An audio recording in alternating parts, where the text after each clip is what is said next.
একদিকে আছে ইয়ামাহা জেড-আর ও অন্যদিকে আছে সুজুকি অ্যাক্সেস।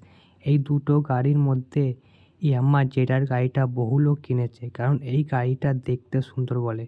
কিন্তু দেখতে সুন্দর হলেও হবে না, গাড়ির মধ্যে আরও কিছু গুণ থাকা দরকার, তবে একটা গাড়িকে কিনে লোক ভালো ভাববে। তো এই জেড-আর গাড়ি এত প্লাস্টিকের বডিগুলো এত ভাইব্রেশন করে, যদি তোমরা রাউন্ড গার্ড লাগাও এই গাড়ির প্লাস্টিকের বডি এত দুর্বল, সহজে থরথর করে আওয়াজ দাম করে দেয়। আর এই সুজুকি অ্যাক্সের গাড়িটার এত ফাইবারগুলো মজবুত, এত শক্ত, তোমরা রাউন্ড গার্ড লাগাও বা কোনো গছকার ওপর দিয়ে গেলেও কোনো আওয়াজ হয় না।